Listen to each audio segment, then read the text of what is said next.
नमस्कार दोस्तों, स्वागत है आपका सही ट्रेड चैनल के ऊपर। दिवाली आ रही है और मुहूर्त ट्रेडिंग भी पास आ रहा है। तो मुहूर्त ट्रेडिंग में मैं कौन से ऐसे 3 स्टॉक है जो अपने पोर्टफोलियो में ऐड करने वाला हूं, ये मैं आपको आज बताने वाला हूं। उसकी डिटेल एनालिसिस देखेंगे, थोड़े से टेक्निकल्स भी देखेंगे। तो चलिए चलते हैं स्टॉक के ऊपर। तो मेरी लिस्ट में सबसे पहला जो स्टॉक है वो है ऑल कार्गो लॉजिस्टिक। अब जैसे ही नाम से पता चल रहा है, ये एक लॉजिस्टिक कंपनी है जो कि ऑल ओवर इंडिया एंड कुछ कंट्रीज में इंटीग्रेटेड ट्रांसपोर्ट सॉल्यूशन यानी कि लॉजिस्टिक सॉल्यूशंस प्रोवाइड करती है। अब ये जो लॉजिस्टिक सर्विसेज प्रोवाइड करती है वो अलग अलग मल्टी मोड ऑपरेशंस की थ्रू करती है, यानी कि कार्गो शिप हो गया या फिर रोड ट्रांसपोर्ट हो गया, या फिर आप अगर प्लेन से कोई लॉजिस्टिक सर्विस चाहते हैं तो वो भी ये सारी चीज़ें प्रोवाइड करती है। उसी के साथ साथ company project and engineering solutions में भी काफ़ी अच्छी तरीके से इन्वॉल्व है। उसी के साथ साथ ये कंपनी दुनिया की नंबर 1 LCL कंसोलिडेटर है। LCL का मतलब होता है लेस दैन कंटेनर लोड। तो जो भी एक्सप्रेस लॉजिस्टिक इंडस्ट्रीज है उसमें ये दुनिया की नंबर 1 कंपनी है। बस इतना ही नहीं, ये इंडिया की नंबर 1 CFS ऑपरेटर कंपनी है जो कि 180 देशों में वर्क करती है और door to door service provide करती है 50 ग्लोबल मार्केट्स में। रेवेन्यू मॉडल की अगर बात करें तो स्क्रीन के ऊपर आप दिख रहे हैं, इनका जो सबसे ज़्यादा जो रेवेन्यू आता है वो मल्टीबोर्ड ट्रांसपोर्ट ऑपरेशंस के थ्रू आता है। 80% से ज़्यादा इनका जो रेवेन्यू है वो मल्टी मोड ट्रांसपोर्टेशन ऑपरेशंस के थ्रू आता है। CFS के थ्रू इनका 4.5% का रेवेन्यू आता है। एक्सप्रेस डिस्ट्रीब्यूशन में 12.5% का रेवेन्यू आता है और प्रोजेक्ट एंड इंजीनियरिंग जो सॉल्यूशंस है उससे 3% का रेवेन्यू इनका जनरेट होता है। लॉजिस्टिक पार्क वेयरहाउस की अगर बात करें तो एग्जिस्टिंग लैंड बैंक जो है वो 460 एकड़ का इनके पास अभी अवेलेबल है। तो बेसिकली ये जो कंपनी है ये वन स्टॉप शॉप है फॉर द क्लाइंट्स जो अपनी लॉजिस्टिक्स नीड्स को मिनिमाइज करना चाहते हैं। जैसे कि मैंने कहा कि कंपनी का 180 देशों में प्रेजेंस है। काफ़ी ज़्यादा जो रेवेन्यू जनरेट होता है वो अफ्रीकन कंट्री से आता है। 26% जो रेवेन्यू है वो अफ्रीका कंट्री से आता है। APAC region contributing around 38% of revenue. Europe से 19% रेवेन्यू आता है। अमेरिका 17% रेवेन्यू उनका जनरेट होता है। FY21 के ये जो फिगर्स है मैंने आपको सारे बता दिए हैं। तो ये तो हो गया कंपनी का थोड़ा सा ओवरव्यू कि कंपनी क्या करती है, कौन से देश में कंपनी प्रेजेंट है। लेकिन कंपनी के प्रोज की अगर बात करें तो कंपनी एक्सपेक्ट कर रही है कि आने वाले क्वार्टर में अच्छे नंबर्स आएंगे, रिजल्ट काफी अच्छे पेश करेगी, ऐसा एक्सपेक्टेशंस है। दूसरा, कंपनी ने पिछले 5 सालों में अगर कंपाउंडेड एवरेज देखे तो 31.6% का जो प्रॉफिट ग्रोथ है वो दिया है। दूसरी यहां पे चीज है कि कंपनी का डिविडेंड पे आउट जो है वो 23.2% का है, जो कि काफी हेल्दी माना जाता है। फाइनेंस की अगर बात करें तो ऑपरेटिंग प्रॉफिट जो है इस कंपनी का मार्च 2021 से लगभग डबल से ज्यादा हो गया है और करंट जो क्वार्टर चल रहा है उसमें भी काफी अच्छा ऑपरेटिंग प्रॉफिट दिखाई दे रहा है। नेट प्रॉफिट की बात करें तो वो भी काफी ज्यादा अच्छे तरीके से यहाँ पे बढ़ता हुआ हमें दिखाई दे रहा है। उसके साथ साथ कंपनी का EPS जो है उसमें भी काफी ज्यादा यहाँ पे इंक्रीज आया है। तो फाइनेंशियल्स काफी यहाँ पे स्ट्रांग मुझे नजर आए हैं, इसकी वजह से मैंने ये स्टॉक अपने लिस्ट में ऐड किया है। बाकी 5 साल का जो फाइनेंशियल स्नैपशॉट है वो आपको स्क्रीन के ऊपर दिखाई दे रहा होगा। किस तरीके से कंपनी ने अपना जो EBITDA है, टोटल इनकम है, प्रॉफिट आफ्टर टैक्स है या अर्निंग पर शेयर है, इसमें किस तरीके से इंक्रीज आया है ये आप देख सकते हैं। ओवरऑल परफॉर्मेंस की अगर बात करें तो यहाँ पे हमें दिखाई देता है कि 5 साल का जो सेल्स ग्रोथ है वो 29% पर है। डेट काफी कम है, 0.73% डेट टू इक्विटी का रेशो यहाँ पे आ रहा है। प्रॉफिट ग्रोथ 31.6% जैसे कि हमने यहाँ पे डिस्कस किया। Return on equity 14.49%, P ratio 9.35। Industry का पी अगर देखें तो 21.87 है, लेकिन स्टॉक का जो पी है वो 9.35, काफी कम पी रेट पे आपको ये स्टॉक मिल रहा है। बुक वैल्यू 128 है। तो मुझे ये सारे फाइनेंशियल्स थोड़े अच्छे लग रहे हैं, इसकी वजह से मैं ये स्टॉक अपने पोर्टफोलियो में ऐड कर रहा हूं। FIS की पोजीशन अगर हम देखें तो जून 2022 में ये 9.55% है और अभी जो क्वार्टर चल रहा है, जून का जो क्वार्टर चल रहा है वो 9.33% पर आ गई है। थोड़ी सी FIS की पोजीशन डाउन हो गई है, लेकिन DIS ने अपनी जो होल्डिंग है इस स्टॉक में बढ़ाई है। 2.01% DIS की होल्डिंग इस स्टॉक में है। तो फाइनेंस की हमने बात कर दी, परफॉर्मेंस की बात कर दी, ओवरव्यू देख लिया, लेकिन चार्ट भी देखना बहुत जरूरी है। तो चार्ट पे आप लोग देख रहे हैं, जैसे कि मैंने यहाँ पे मार्क करके रखा हुआ है, रेजिस्टेंस लेवल के पास जो स्टॉक है ट्रेड कर रहा है अभी। अब ये रेजिस्टेंस लेवल अच्छे तरीके से क्रॉस हो जाता है तो यहाँ पे अच्छी मूवमेंट स्टॉक में आती हुई देख सकते हैं हम, या फिर रेजिस्टेंस लेके स्टॉक नीचे भी आ सकता है। लेकिन मुहूर्त ट्रेडिंग में मैं जो स्टॉक लेता हूं वो लॉन्ग टर्म के लिए लेता हूं, इसकी वजह से मैं ये स्टॉक डेफिनेटली अपने पोर्टफोलियो में ऐड करने की सोच रहा हूं। दूसरा जो स्टॉक है जो मैं अपने लिस्ट में रखूंगा और पोर्टफोलियो में ऐड करूंगा वो है श्याम मेटालिक्स का। तो ये जो कंपनी है ये एक leading integrated metal production company है, इंडिया बेस्ड, जिनका main focus long steel product and ferro alloys में है। कंपनी जो है वो इंडिया की लार्जेस्ट फेरो अलॉय प्रोडक्शन वाली कंपनी है, तो काफ़ी इनका जो रेवेन्यू आता है वो उस साइड से आता है। उसी के साथ साथ ये जो कंपनी है ये 4th लार्जेस्ट कंपनी है इंडिया की स्पॉन्ज आयन इंडस्ट्री सेक्टर में। अगर हम रेवेन्यू की बात करें तो आप स्क्रीन के ऊपर देख सकते हैं, फेरो अलॉयज से इनका 31% रेवेन्यू आता है, आयन पैलेट से 9% रेवेन्यू आता है, स्पॉन्ज आयन से 25% रेवेन्यू जनरेट होता है, steel billet, TMT, structural products, wire rods contribute करते हैं लगभग 15 से 20% तक। फेरो अलॉयज की अगर कैपेसिटी की बात करें तो फरवरी 2021 तक के जो आंकड़े हैं वो जो कैपेसिटी है वो 0.21 मिलियन टन है, जो कि 6.6% शेयर है टोटल कैपेसिटी का।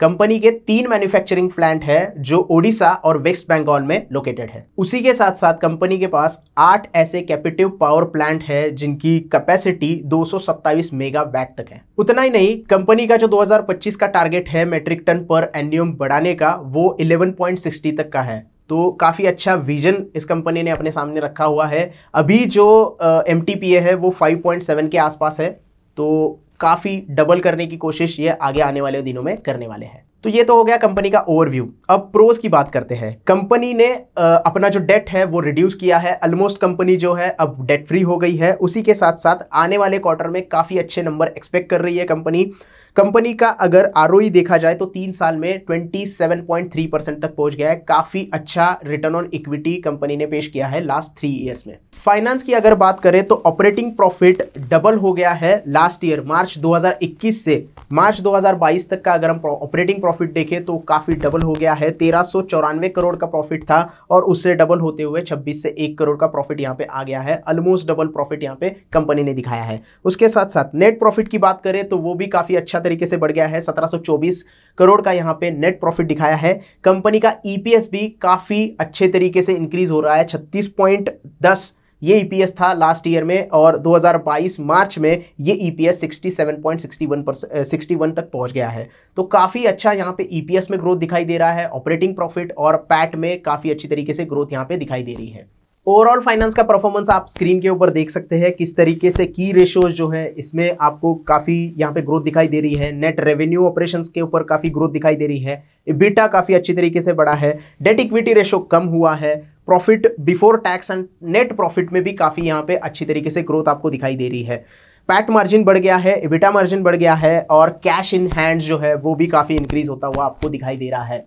तो इसीलिए ये कंपनी को मैंने सिलेक्ट किया है। थोड़े से फंडामेंटल्स अच्छे तरीके से दिखाई दे रहे हैं, इसकी वजह से ये स्टॉक मैंने सिलेक्ट किया है।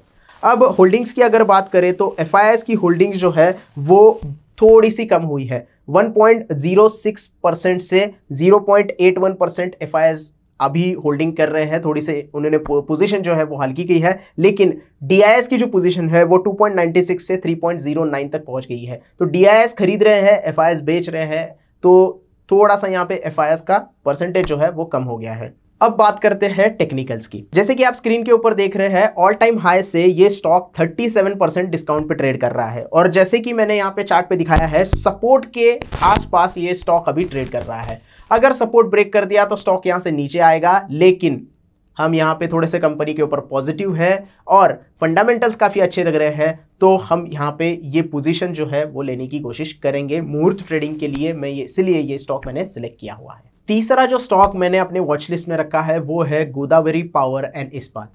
बेसिकली ये जो कंपनी है ये आयरन ओर माइनिंग में है और मैन्युफैक्चरिंग में है आयरन ओर पैलेट्स के।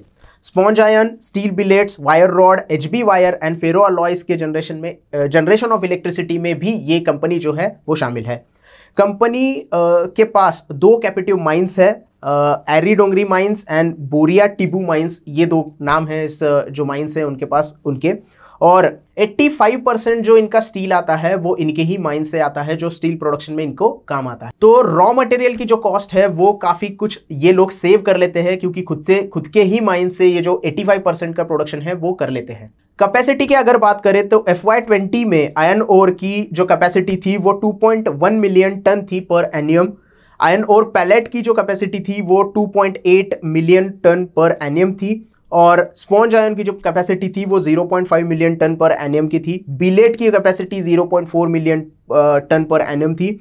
MS रॉड या फिर HB वायर्स की भी काफ़ी अच्छी तरीके से यहाँ पे कैपेसिटी आई थी। फेरो अलॉयज की कैपेसिटी 16,500 टन पर एनियम और पावर जो जनरेट होती है वो 73 मेगावाट की पावर ये लोग जनरेट कर लेते हैं। पावर प्लांट के लिए इनकी एक सब्सिडरी है Godavari green energy. Solar plant located है जैसलमेर राजस्थान में and project Jawaharlal Nehru national solar mission under government of India के अंडर ये प्रोजेक्ट हैंडल किया जा रहा है। तो ये तो हो गया ओवरव्यू कंपनी का। कंपनी के प्रोज की अगर बात करें तो कंपनी डेट जो है वो रिड्यूस कर रही है, ऑलमोस्ट डेट फ्री के, और कंपनी अभी बढ़ रही है। सबसे इंपॉर्टेंट चीज इस स्टॉक के बारे में है कि कंपनी जो है वो स्टॉक जो है वो ट्रेड कर रहा है 1.2 times of its book value, मतलब उससे कम में आपको ये प्राइस मिल रही है। बुक वैल्यू जो है उससे कम में आपको ये स्टॉक मिल रहा है यहाँ पे, ये एक काफ़ी पॉजिटिव थिंग है। उसके साथ साथ डिविडेंड यील्ड जो है वो 3.71% की है। आने वाले क्वार्टर्स में कंपनी काफ़ी अच्छे रिजल्ट एक्सपेक्ट कर रही है। प्रॉफिट ग्रोथ लास्ट 5 ईयर्स का CAGR अगर देखें तो 82.6% है, जो कि काफ़ी बढ़िया नज़र आ रहा है। और उसके साथ साथ रिटर्न ऑन इक्विटी 3 साल की अगर हम देखें तो 38% के ऊपर हमें रिटर्न ऑन इक्विटी इस कंपनी की दिखाई देती है। उसके साथ साथ अगर हम फाइनेंस की बात करें तो और भी थोड़े से फाइनेंशियल देख लेते हैं।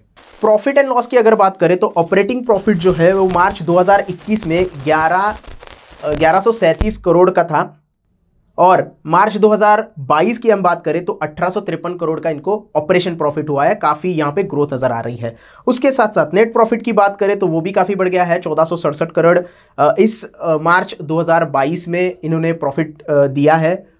EPS काफ़ी इंटरेस्टिंग चीज़ है। EPS आप देख सकते हैं मार्च 2021 में 45.28 EPS था अर्निंग पर शेयर, जो कि अब इस साल में मार्च 2022 में लगभग 2 गुने से ज़्यादा हो गया है। 104.26 का EPS स्टॉक अभी दे रहा है। करंट की बात करें, करंट क्वार्टर की बात करें तो 96.37 का EPS हमें यहाँ पे स्टॉक में दिखाई दे रहा है। रेवेन्यू की और इबिटा की बात करें तो स्क्रीन के ऊपर आप देख सकते हैं रेवेन्यू में काफ़ी यहाँ पे ग्रोथ नज़र आ रही है। इबिटा भी काफ़ी अच्छी तरीके से दिखाई दे रहा है। उसके साथ साथ profit after tax, EBITDA margin और ROCE में काफ़ी अच्छी तरीके से ग्रोथ यहाँ पे स्टॉक में दिखाई दे रही है। कंपनी में फंडामेंटल्स जो है वो काफ़ी अच्छी तरीके से और स्ट्रॉन्ग नज़र आ रहे हैं हमें, जो कि आप स्क्रीन के ऊपर देख सकते हैं। कुछ फंडामेंटल रेशोज की अगर बात करें तो 5 साल का सेल्स CAGR जो है वो 24.57% है, जो कि काफ़ी अच्छा माना जाता है। डेट टू इक्विटी रेशो जो है वो 0.13% है, जो कि डेट फ्री की ओर कंपनी जा रही है, तो डेट काफ़ी फास्टली ये रिड्यूस कर रहे हैं। प्रॉफिट का मार्जिन अगर देखें, 5 साल का CAGR देखें तो जैसे कि हमने कहा था कि 82.60% है, जो कि काफ़ी ह्यूज नज़र आ रहा है। ROE हमने देख लिया कि 35% के ऊपर ROE है लास्ट 5 साल का अगर CAGR निकाले। PE रेशो अगर देखें, PE रेशो की बात करें तो 2.87 का PE रेशो नज़र आता है। इंडस्ट्री का PE 17.05 है, तो काफ़ी कम प्राइस पे आपको ये स्टॉक जो है वो अवेलेबल अभी मार्केट में है। फाइनेंशियल्स हो गए, ओवरव्यू हो गया। FIS की पोजीशंस थोड़ी सी देख लेते हैं किस तरीके से FIS की पोजीशन है। 1.90% का होल्डिंग था 2022 मार्च में। जून 2022 की अगर बात करें तो 2.01। इस क्वार्टर में थोड़ी सी FIS की होल्डिंग बढ़ी है और DIS की भी होल्डिंग बढ़ी है। 0.16% से 0.36% तक अपना जो स्टेक है वो DIS और FIS ने काफ़ी अच्छी तरीके से यहाँ पे बढ़ाया है। टेक्निकल्स की अगर बात करें तो स्टॉक अभी अपने ऑल टाइम हाई से 48% डिस्काउंट पे चल रहा है। स्टॉक का ऑल टाइम हाई 497 के आसपास है और करंट जो प्राइस है वो 260 के आसपास ट्रेड कर रही है, तो काफ़ी अच्छे डिस्काउंट पे 50% डिस्काउंट पे स्टॉक अभी ट्रेड कर रहा है। सपोर्ट लेवल से काफ़ी ऊपर की तरफ स्टॉक अभी आ गया है। इसकी वजह से मैंने ये वॉच लिस्ट में स्टॉक अपने रखा हुआ है, जो कि मैं मुहूर्त ट्रेडिंग में बाय करने वाला हूँ। तो दोस्तों ये थे मेरे 3 स्टॉक जो मैं मुहूर्त ट्रेडिंग पे बाय करने वाला हूं। आपको ये एनालिसिस कैसे लगी ये कमेंट में मुझे बता सकते हैं। उसके साथ साथ आप कौन से सिटी से ये वीडियो देख रहे हैं ये मुझे कमेंट में बता देना। वीडियो अच्छा लगा है तो प्लीज लाइक कर देना। कमेंट में आप जो भी डाउट्स है वो पूछ सकते हो। वीडियो को ज़्यादा से ज़्यादा शेयर करना और चैनल को सब्सक्राइब करना ना भूलना। हैप्पी दिवाली।